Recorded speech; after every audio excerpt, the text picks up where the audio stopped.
Hello, hello, hello. Welcome to Real Talk Live with Arnette D. Love. This is the nighttime edition of the show. Yes, I did not tell you guys because I wanted to just see how the viewing would go at night and see what's better. Maybe we should adjust the time or whatever. But we're going to see how it goes tonight, and I'll make a decision from there because that's what you do when you are your own boss. Look, I want to talk to you tonight about disloyal friends. How do you treat disloyal friends? Now with me, it took me a long time to be able to get to this point. So those of you know me know that this is a stretch. This is something different for me. I wasn't always like this because at first I felt like when your friends are disloyal or when there's someone disloyal to you, that you don't just, jump back into being their friend. Basically you just remove yourself from their presence, remove yourself from their surroundings, just get away. That's the way I looked at it. Just get back, get away. Don't even try to deal with them anymore, right? And then over the past few years, I have decided that that's not the proper way to handle it. That's not the proper way to handle it because when you handle it that way, I really believe that you lose out.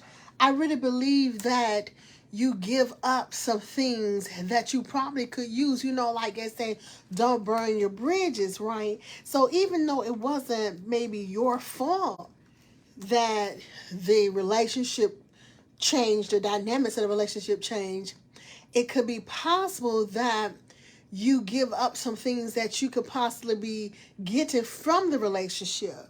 So, like I say, after a few years, I thought about, certain things and certain changes in my different relationships that I had with certain folks. And I thought, what, had I still been cool with this individual, maybe this could have happened, or maybe I could have done this, and maybe I could have benefited from this. Because I'm not saying to use anyone, but at a certain point in time when you realize that a person is just gonna be manipulative and untrustworthy, you learn how to handle that individual. You learn what to expect from them, what not to expect from them.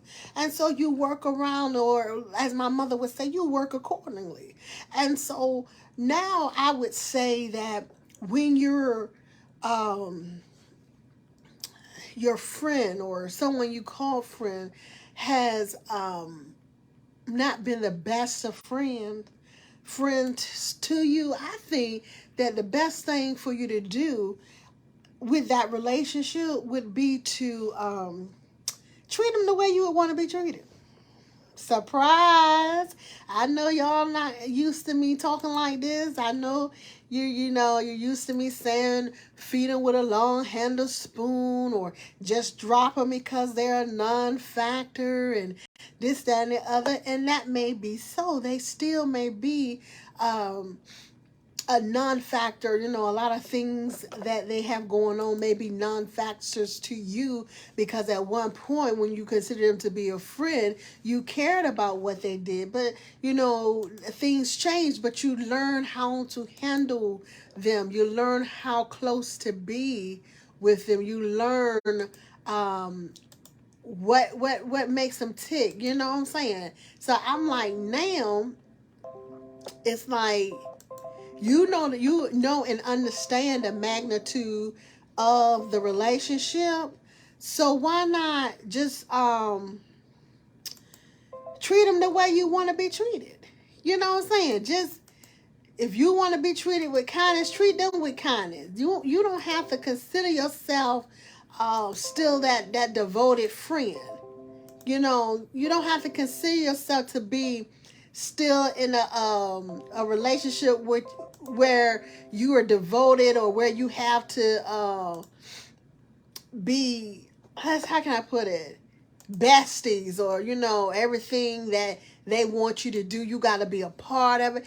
That's not so. You don't have to do that anymore. You already know that the dynamics of your friendship has been changed, so you can move according to or accordingly to the change in your friendship. Y'all may not go out every weekend anymore. You may not go to lunch anymore. You may not be able to talk to them about everything anymore because perhaps what they did was went out and told your business.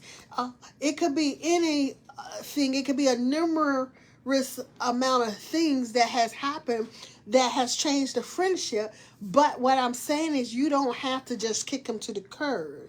You move accordingly. I remember watching my mom do this to her friends, friends that she could not trust, even friends that she felt had was how can I put this, mess with her man. Let me put it that way. Okay, even those type of friends. She didn't just dump him. She didn't just drop him. She didn't just say, I'm not going to talk to him no more or anymore. And she didn't, get in an argument with him or nothing like that. Baby, let me tell you, my mom was smooth with it, She just kind of just still courteous. Hey girl, how you doing? And this and that and the other. And but she never ever forgot what took place. And I'm gonna tell you, my mom was the type of person where my mom would tell me, she did this, or she, did this, and she think I don't know it, it's because my mom was my best friend. I'm my mama's best friend. So my mom would share with me why she and that lady are no longer friends and what the lady had did to her and stuff. But my mom didn't treat her like she even knew. The lady didn't even know that my lady did not even know that my mom knew that she had messed with her man. She didn't know, but I knew. And I couldn't understand for the life of me why my mom would even still talk to this woman. Why my mom, would go around her. And when she would see her, she would hug her and love on her like, nothing happened. And it was the craziest thing to me. But now that I'm older and I had to, I done been through some stuff myself, I understand it now. Because it tells you, y'all remember this saying, you keep your friends close and your enemies even closer? To me, that is so true. Keep your friends close and your enemies even closer. You need to always know what it is that they're doing. You need to be on point. You need to be informed. And so when you have this situation where you and a friend fall out, what's the best thing to do? Treat them like you would want to be treated. Continue to be cool with them. Like I say, you can reduce the amount of interaction that you have, but continue to be cool with them. And then they eventually move with the flow when you stop hanging with them so much. They eventually get used to it. And, hey, I'm just busy. That's all. We still cool. We still this, we that. Ain't no harm done. You know what I'm saying? And just keep moving in such a manner where you're still friends. You're still cool. But, is when I see you. Like with me, I got friends right now that we were tight. But the magnitude of our friendship changed. So when we do see each other, we cool, I got their back, they got my back until we shall meet again. May the Lord God bless you real good. You know what I'm saying? It's one of those type friendships now. Even though we was interacting really hard and stuff like that, we just grew to where we know that we don't have a lot in common. And so, we work on different terms now. And that, it's cool with everybody. But you don't have to become enemy number one with your friend just because y'all fell out. Just because they're not devoted, just because you can't trust them. If you know that you can't trust somebody, you treat them in that manner. You put them in that category of, this is somebody that I cannot trust, but I'm not gonna shun them just because I know that I can't trust them. I'm gonna do what I do. I may be able to associate them in a different way where I don't have to worry about whether I trust them or not. So we gotta stop just putting people to the curb or kicking people when they're down. See, my thing is, now if you show yourself to be unfriendly, then no, I won't, worry about dealing with you. You'll be absolutely a non-factor to me in my life. But if you have the desire to continue to be friends with me, right? You have the desire to still be a part of my life. Unless you did something that was truly detrimental, I will not just kick you to the curb. I'm going to still be friendly with you. I'm going to still be courteous to you. I'm going to still show you love because I would want you to do the same for me. And then I will be able to tell by your demeanor that we're not where we used to be. And then I can make the adjustment as well. And I think that's how you do and how you treat a disloyal friend. I don't think you should put them, just drop them like a hot potato, because I do believe that sometimes people just don't understand the magnitude. I love that word, y'all. Y'all. If you haven't picked it up, I love magnitude. I think some people don't understand the magnitude of their actions and the reaction that they could possibly get from that. And I spoke to some young folks a week or so ago about the consequences of your actions. And sometimes your actions will cause you to have consequences that you just really, really, really don't want or feel you deserve. But you just never know how someone is going to respond to what you do to them. And that's why I use also when people are in physical altercations, don't get in a physical altercation or start a physical altercation with somebody and then try to determine how it's supposed to go. There are no rules in physical altercations. So don't think because you didn't do this or you just did this or they shouldn't have responded the way they did. You can't tell a person how to respond. Whether it be physical altercation or verbal altercations, you can't tell a person how to respond. So when you are disloyal, you show yourself to be disloyal, you cannot tell a person that they can't pull away from you. You can't tell a person that, they cannot tell you that they don't trust you. You can't do that because you have to take the consequences that are the results of your actions. And so what I'm trying to do now, and to get others to realize that sometimes dissolving the entire friendship is really not the best thing to do. Sometimes you need to keep that avenue of communication open. Yeah, you can call what you want. Not saying that you're taking advantage or using anybody, but there may be times that you need to call on your old friend. And once you have torn down that bridge or stopped all communication, it's kind of difficult to pick up the phone and say, hey, I know that you weren't worth a hill of beans. Y'all thought I was going to cuss in. I know you weren't worth a hill of beans, but I need a favor from you. No, you can't do that. But if you keep that avenue of communication open, you'll be able to call and say, hey, listen, can you do something for me? And they probably will be glad to do something for you, trying to get that relationship back that you once had, So, I mean, listen, y'all, I thought about this thing for a long, long time about what to do when your friends have been disloyal.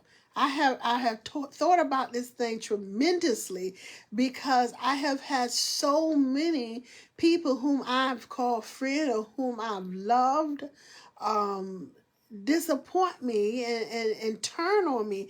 People that, listen, let me tell you something. I'm talking about people, and in this case, women whose man tried to talk to me. Oh, and let me put a pin right there. Man who tried to talk to me. Let me put a pin right there because I want y'all to understand. Okay, there are your specifications of your person is not always the specification of your person's person. Okay, let me say that again.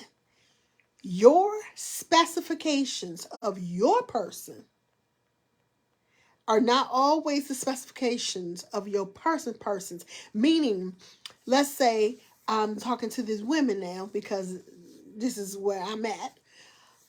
Women, just because you think that your man won't like a specific type woman because they're opposite from you, does not mean that your man doesn't like a woman that's totally opposite of you.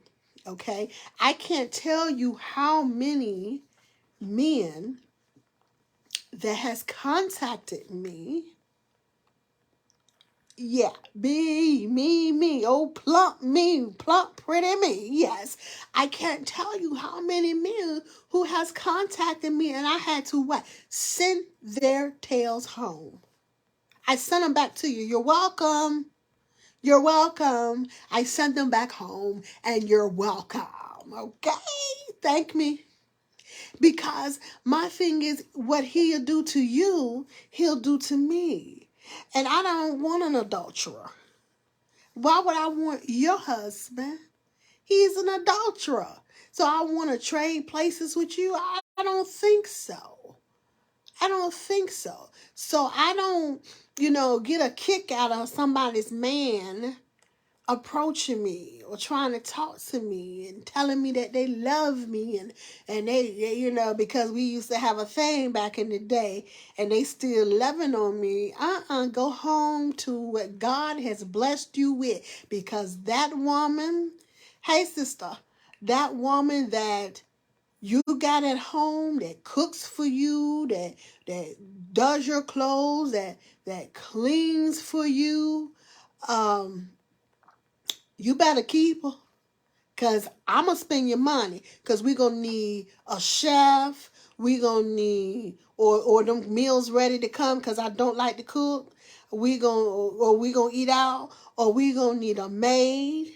Or something like that. Because I'm going to spend your coins. I'm going to take care of you, but I'm going to spend your coins doing it. And I'm just going to tell you like a TIE is, because I pay people to take care of my stuff already, I don't have to really wash my clothes and stuff like that. Somebody does it for me. So ain't nothing going to change because I'm with you. You going to just get ready to spend some money. So my thing is, keep the good thing that you have. And ladies, be glad that I sent your man home, okay? Because I could have played with him a little bit, spend his money and all that stuff like that. But I choose not to. I get nothing out of that mess, But what I'm trying to say is, do not assume that just because a person is not your person, that is not your person's person. Okay? Don't assume that, because you don't know what your man doing behind your back. I'm telling you, I don't know how many men I had to redirect and remind them that God has blessed you with a good thing. And I ain't got no problem redirecting you, because I already know what I'm not going to do. I already know that I'm not good for you. Because like I said, you're an adulterer. I'm not going to take you true. I'm a still mess around. I'm going to still see people. I'm going to still talk to other men, because I have no respect for you. And why don't I have respect for you? Because you cheat on your wife. So why do I think you're not going to do the same thing to me? So I say that to say this. I have had friends whose man have tried to talk to me, okay? And because of my loyalty to my friend, I wouldn't allow it, Okay, for one. Second, I probably wasn't even interested in them. But even if I was, I wouldn't talk to them. And I have men that I was attracted to, very attracted to. But once I found out that they was married, I would say happily married, because I've had some that say that they were getting a divorce in the middle of a divorce, right? I ain't found not any paper, not I haven't signed nothing, but they getting a divorce, right? Liar, the liar. You know, to me, that's you're a liar. If you have not signed or filed those divorce papers, you are married, and you're still married until divorce is final. But at least if you're in the midst of it, um, we know that you're working towards it, and I wouldn't mind talking to you on the phone and all that stuff. I mean, we ain't doing nothing further. I'm telling you right now, that ain't me. But I'll talk to you and whatnot and stuff. But if you're lying to me about getting a divorce and you haven't found no paperwork or nothing like that, I ain't got nothing for you, because as far as I'm concerned, you're happily married. You're happily married. And I'm not, condoning divorces either, but that ain't my business. I don't want no parts of that. I would prefer that you already be in knee deep of your divorce when you start trying to talk to me. Don't be coming to me talking about leaving your wife for me, because I done had that too. And I was like, no, don't ever say that again, that you're going to leave your wife for me, because it's not going to work, because you're an adulterer. I'm not, no sir. You're not gonna leave your wife for me. You might leave her for somebody else. And I had somebody, man, I'm telling you, um, back in the day when I had no morals, okay, and I did date somebody's husband, if you want to call it a date, because I don't even see how you can date a man that's married. God ain't sent you nobody's husband, but that was back in my little trifling days. And he was like, he gonna leave his wife and all that stuff, and I was like, no, don't leave your wife. So what I did was I came up with this bright idea that I'm gonna head on and leave him alone, dump him right now, and I'm gonna use the fact that he's married, and my conscience is killing me and all that stuff, blah blah blah. And that's what I did. Well, anyway, how about he left his wife? He left her. He divorced her. Then he come to me talking about we can be together now. I left my wife and blah blah blah. And no, we can't be together because you still an adulterer. we we can't do nothing because you cheat on your wife. And when I tell you, he could have burnt me up with the looks that he gave me. I mean, the attitude. Oh my God. I wanted to say, brother, you need to go take you some medication and calm down. Because the thing was, I had already ended it. And since I had ended it, that should have been that. If you decided to leave your wife, that ain't my problem. I'm not sitting here waiting on you. When I ended it, I moved on.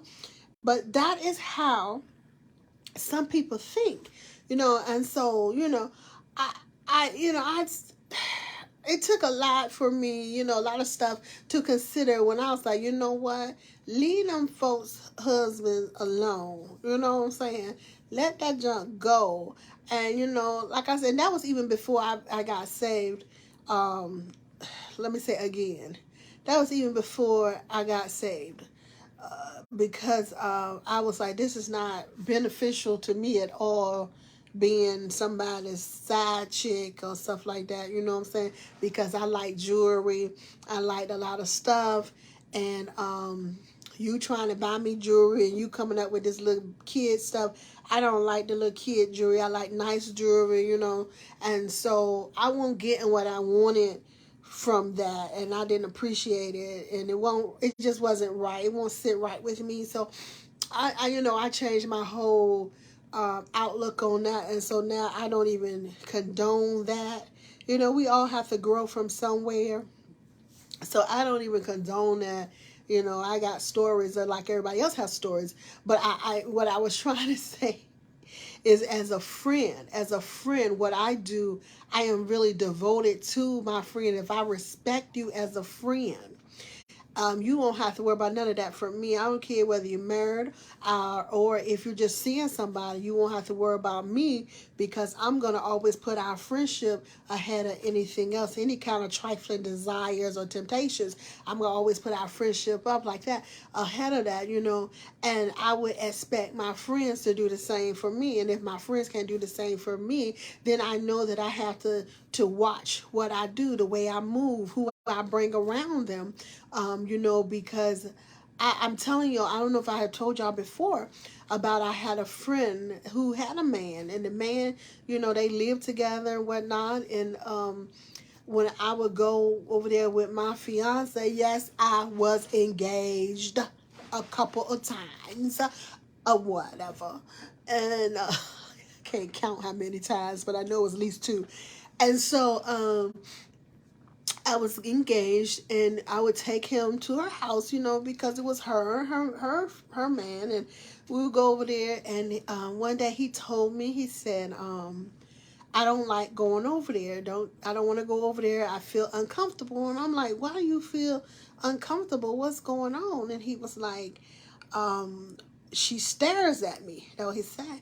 And I was like, what? He said, she stares at me. The look that she gives me makes me uncomfortable. And I'm thinking, no, she got a man. She don't want my man, you know what I'm saying? And he was like, I'm telling you, I feel very, very, very uncomfortable. So we went over there. Anyway, I dragged him over there, y'all. Dragged him over to her house, okay, for dinner. All I heard out of nowhere was, why are you staring at me?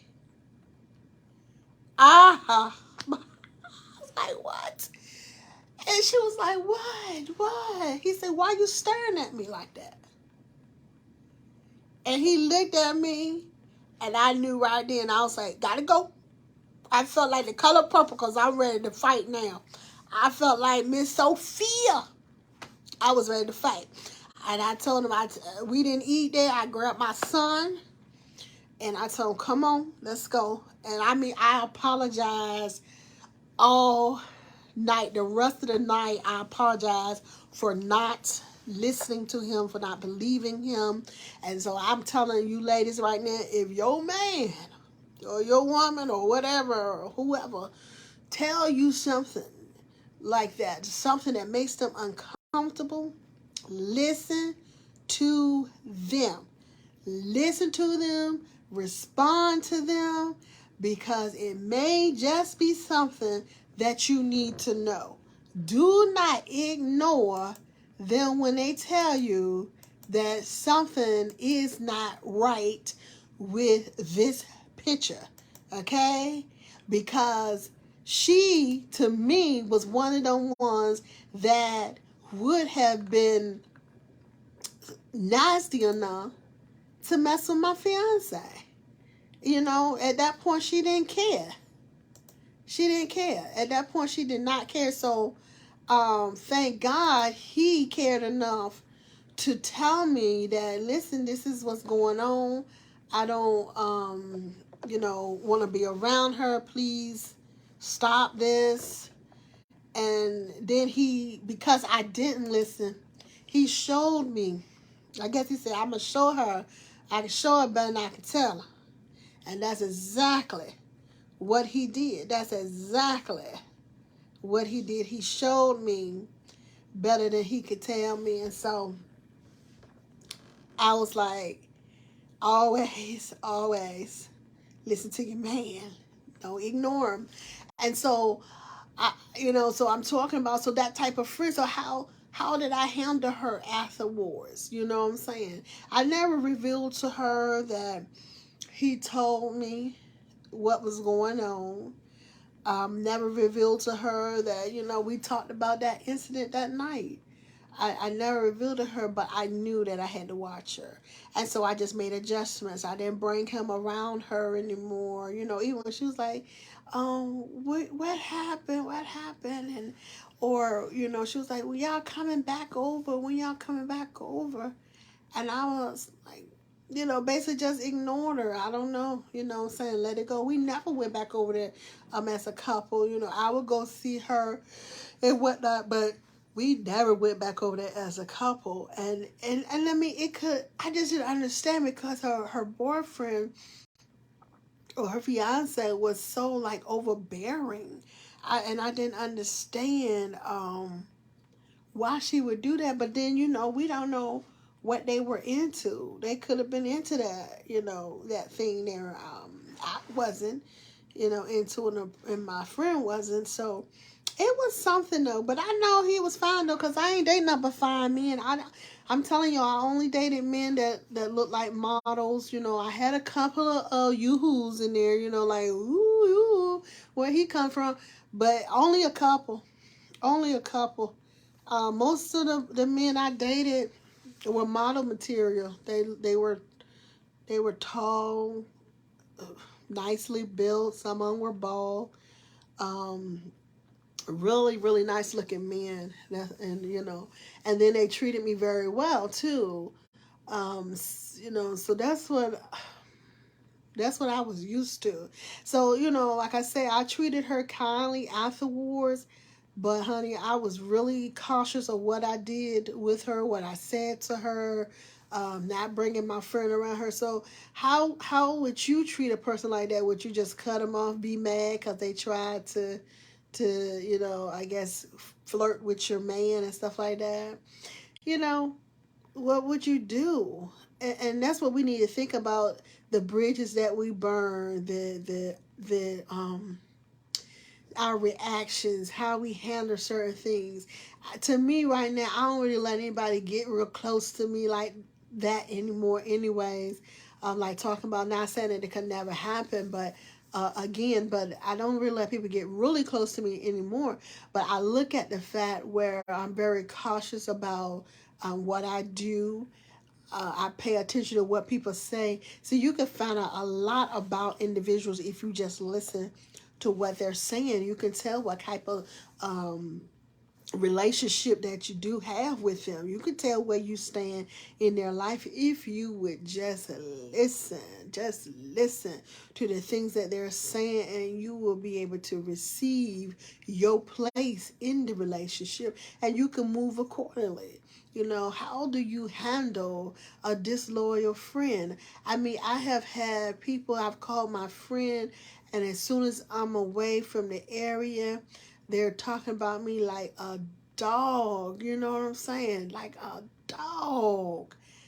How do you handle that? Y'all know how I handle it? I ignore it. I ignore it. I mean, I just receive that this is the level we're at, and ain't no need of me complaining about it, fussing about it, being mad about it. Just ignore it. Just ignore it and move forward. And that's how I've been handling it. How do y'all handle it? I don't see any other way. You know what I'm saying? Because I mean, people gonna talk. There's so many people that have opinions, and most of the opinion, a lot of them are negative. So you're going to cut everybody off. You're going to be isolated from everybody because they're talking about you. You're going to be isolated from everybody because they have no control over their envy.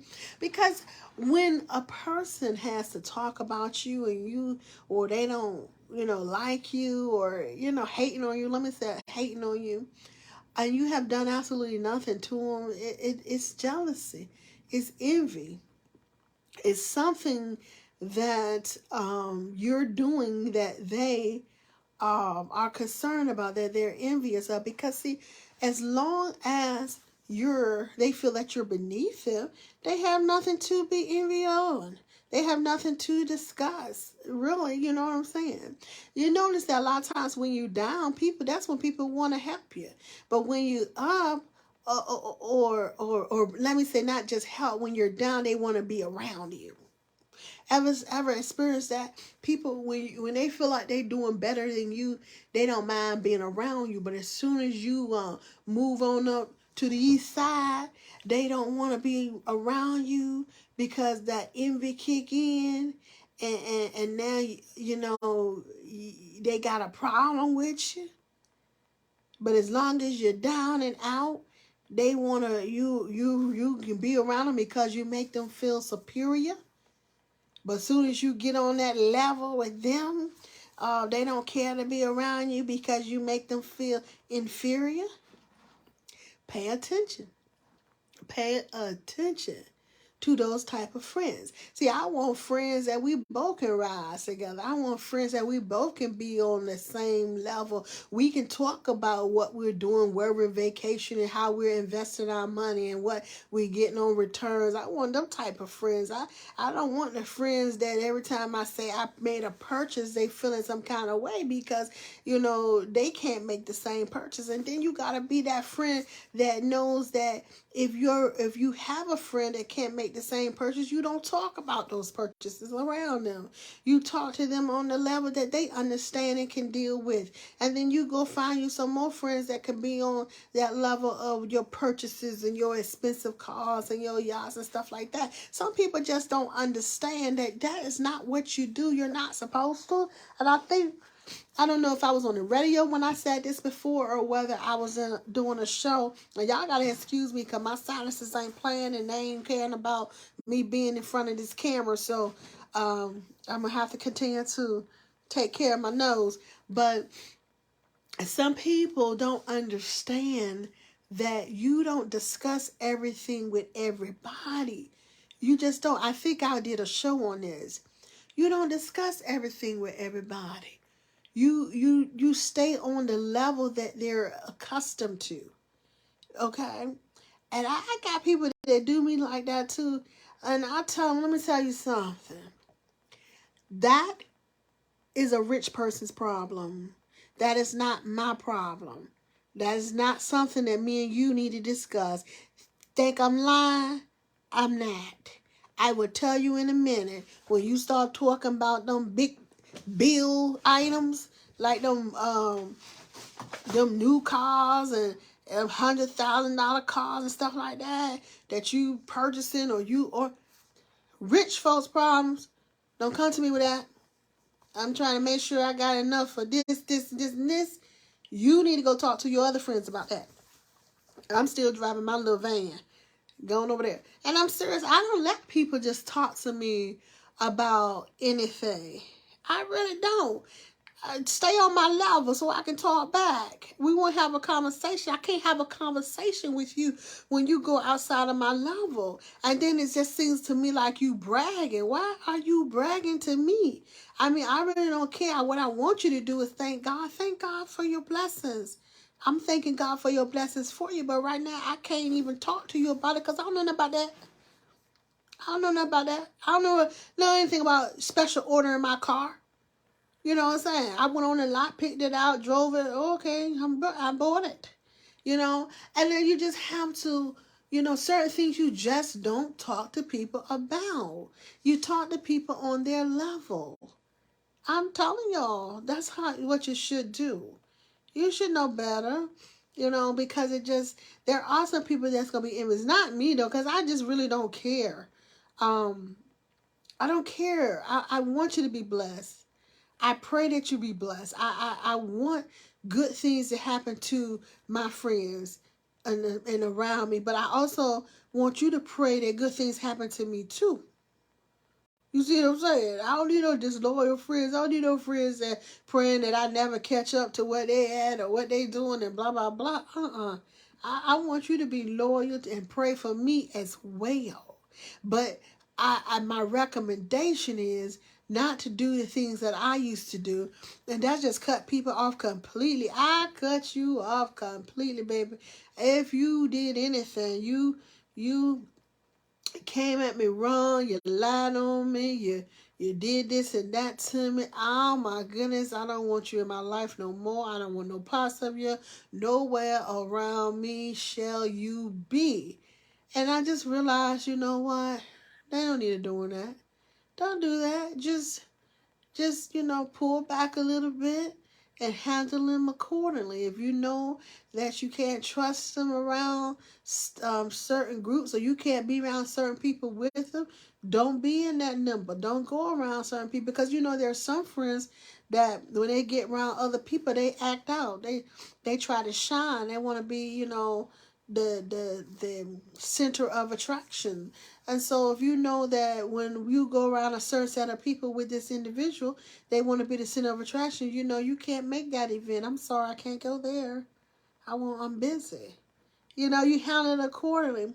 You don't cut them off, and they make you mad, and then you know what you do? You show up. You show back up. You show back up like you're not mad. Like you don't let it go. Like the ship has sailed, but you don't forget. You remember what happened, and you move accordingly. That's what you do. The time out for burning all these bridges, because you just never know who and what you might need. And a lot of times, while you still mad, these people that got over it, they ready to do for you. They ready to help you out the best way they can, because they know they screwed you over. And you still holding on to these grudges and stuff, and you still mad.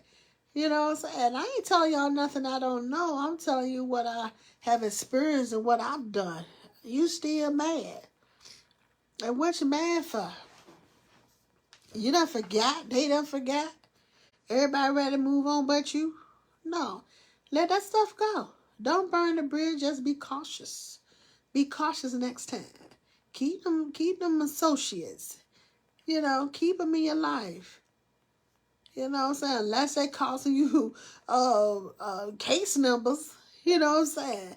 This is a case of life or death, and all that stuff. Now I can understand you getting away, but if it's just some petty stuff, some misunderstanding, a couple lies here and there, hey, they're a liar. You handle them like a liar. You know what I'm saying? But do unto others as you would have them do unto you. Treat them the way you want to be treated. You still want to have friends even when you make the wrong decisions, even when you mess up. You still want to have friends. That's just like when people get in trouble. People turn their back on them. I ain't turning my back on my friend. Because when I get in trouble, I don't need nobody to turn their back on me. I think that is just so hypocritical. You're supposed to be my friend. And because I made the wrong decision, you don't have to agree with what I did. Just support me through the process, through my consequences. Support me through that. You can tell people I don't agree with none of what she did, but I am going to support my friend. That's all you got to do. That's the kind of friend I am, and that's the kind of friend I desire. And I'm not going to let nobody convince me to turn my back on my friend because they got in some trouble. Now, I'm going to tell you this now. I ain't going to lie now. I don't deal with no crimes against kids. Okay? I don't deal with crimes against kids. Crimes against the elderly. Crimes against... Listen, come on, y'all know what I'm saying. None of that rapist stuff. I don't deal with that stuff. I don't deal with, molestation and all that stuff now. I'm not going to deal with that now. If you did it, I don't know. I don't know about how I'm going to feel, because that's something that's near and dear to my heart. And I don't know how I can deal with that. But I mean, you done stole somebody's something and stuff like that. I can let you know I don't agree with it, but I'll still stand with you. I'll still support you and all that stuff. So I'm just saying, treat people the way you want to be treated. Treat people the way you want to be treated, regardless of their level of loyalty to you. Regardless of all that, treat them the way that you want to be treated. So I'm going to let y'all go here. I've been talking to y'all for a little while, and I know that you're going to watch this tomorrow. And I'll come back to you later. I might do a story time before I take it out. All right, y'all, take care. Remember, God loves you. I love you. Make sure you love yourself, and go on and love someone else until we shall meet again. May you be blessed tremendously. Have a happy week.